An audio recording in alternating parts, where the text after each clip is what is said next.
Welcome to another movie plot and enjoy the memories. We open in Tanzania with an American doctor treating the local tribe. Hank finishes up before racing a giraffe home on his motorcycle where he lives with over 150 predators. He's built a lakeside compound which he lives inside himself, but it's also a preserve of various cats all sharing the same roof. Hank's assistant Mativo says that the committee who funded this operation is coming by to decide whether the preserve will keep its funding. While they wait for them, Hank shows him around the property and talks about how he treats the pride like his extended family. Most of the time he spends getting knocked down, climbed over, and generally looking like he's about to be mauled to death. He introduces us to several key characters, including a male lion named Robbie who is Hank's favorite and the pride's leader. They all fear a rogue lion called Togar who's always covered in blood so that the audience can tell him apart. When the committee arrives, they begin their meeting and one of its members, Prentice, voices his disapproval of the cats. He threatens to shoot them, starting with the tigers, because what the hell are they doing in Africa anyway? Just then a fight breaks out between the animals, so Hank tries to calm them down, but the lions back him up and scratch his hand. Hank returns to the house and must wrestle his way through a lobby full of lions to find bandages for what I'm pretty sure is real blood. One of the tigers gets chased over to the committee and must have heard them talking crap about it because it capsizes one of their boats. The big cat straight up maul three of these guys who are all played by experienced animal trainers while Hank's taking his sweet time. As they struggle for their lives, he comes running out to offer assistance, but he's only one man so he can only corral them one at a time. Escaping the tigers, the three injured men now must deal with the lions on the shore, but they listen to Hank and back away. He says that it's only a few scratches, but Frank's head's falling off, so they all run away to seek their revenge later. Hank's family arrives today from America, so he empties out the house of all the larger lions so he can get the place cleaned up. Mativo basically does all the work, but when Hank takes a bath, the whole pride makes their way back inside. Two large lions fight over Mativo's jacket, so he's like screw this and runs away, but is quickly run down. Hank comes out in his underwear to save him from being made a chew toy of and tells Mativo that he shouldn't run next time. The assistant says tell that to your wife and children, reminding Hank that he needs to pick them up from the airport. Madelaine and their three kids arrived in Tanzania hours ago, expecting Hank to be waiting there to pick them up. They've never been to his preserve, but after a long wait it's clear that he's not coming, so they decide to catch a bus. The daughter Melanie argues with her mother the whole trip, and since the bus doesn't go all the way, the family are forced to walk through elephant country.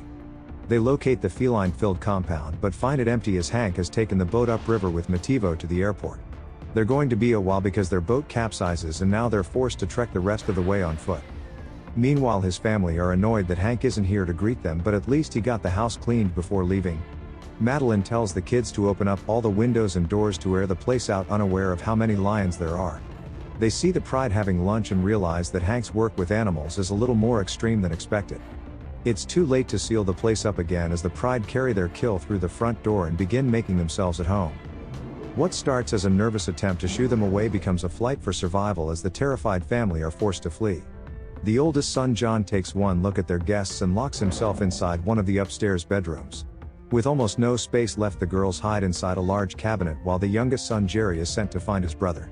The siblings try to make it back to the girls, but with the house turning into a chaotic maze, the two get separated. John hides inside a locker that he's accidentally sealed inside, while Jerry jumps in an icebox and must fight Robbie for control of the door. Once it's sealed, he's toppled over along with the girls, and currently the entire family are trapped inside different compartments. They only don't starve because the lions damage the cabinet, and Madelaine manages to escape and lock the doors before the beasts return. She then must get John and Jerry out of their hiding spots first so that they can help her lift the cabinet off Mel. As they begin arguing about whether to try make a run for it, the pride led by Togar push their way back inside. The family flee upstairs and lock themselves in a room, but this kitty is relentless and just breaks down the doors. He chases them from room to room, walking through walls like they're paper mache, and we even have the mother lose her top for whatever reason. The family get cornered in the last room where Jerry finds a rifle, but before he can shoot the animal, Robbie comes to the rescue. The two large males have a scuffle and the bloodstained loser wanders off while our boy Rob is victorious.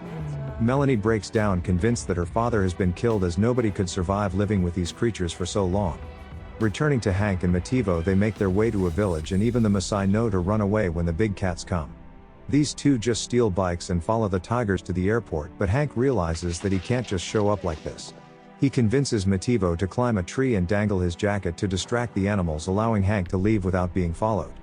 Arriving at the airport by nightfall, he learns that his family already caught the bus to the preserve, so borrows some crappy car and races home. What was supposed to be an exciting introduction to his world of big cats was just his wife and children walking into a house full of man-eaters. It's daytime when he reaches Mativo, meaning that this dude is sat up in that tree the entire night. He sticks his bike in the back but refuses to jump in with the cats, so must hang on to the bumper, which doesn't look much safer.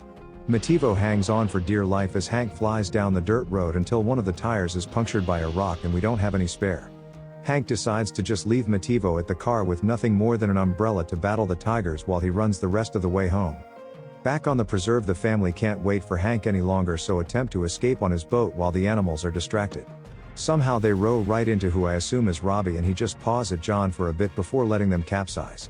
The family flip the dinghy over again and flee before the tigers get them, only to cross paths with an elephant named Tembo. I'm not sure what its problem is, but the giant gray land tank drags the boat onto shore and completely obliterates it. The elephant then proceeds to pick Madelaine up in a moment that broke the actress's leg in real life, and I can definitely see why. When Tembo is distracted, the family swim back to the house and John goes for help on Hank's motorcycle but is chased around by the kitties. He manages to lose them, but Tembo comes barreling down the road towards him, so John turns it around and goes back to the house. He even falls over at one point, and it's made obvious that these cats aren't after him but the bike instead. Not sure why he does this next bit, but John rides up the balcony stairs and jumps off the roof into the river, flooding the bike. Inside the house, Melanie is being chewed on by a lion while her mother tugs on its tail, probably just making things worse for her daughter.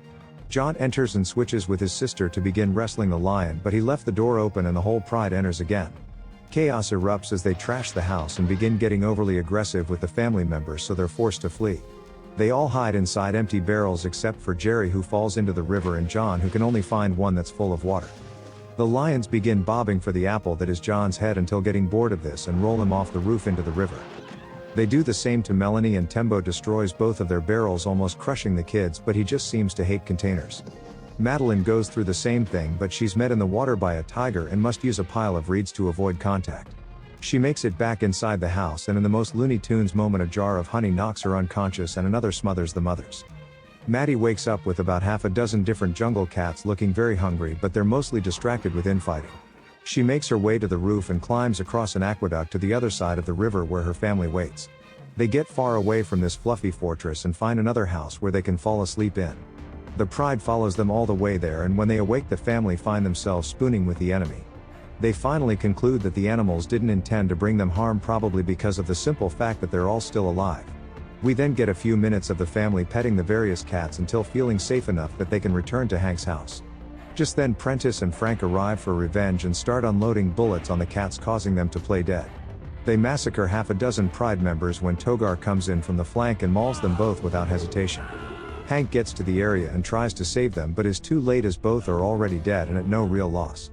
Togar makes it back to the house before Hank and tries to attack the unfamiliar humans, but Robbie comes to the rescue once again. He resumes their ongoing rivalry that ends with them just getting tired or something and kissing to make up. Hank is finally reunited with his family as Jerry is knocked into the river and Maddie sat on by a lion. She's relieved to see her husband but knocks him into the river for not helping sooner and is bumped in herself by the lion. They're all having a soggy family embrace when Mativo arrives, having been holding back the tigers with his umbrella the whole time. Hank introduces him to the wife and kids before going up to the house, where they're once again overrun by the pride. The final scene shows the family sharing their beds, this cute little guy and the new mounted Mativo defense force. And the movie ends.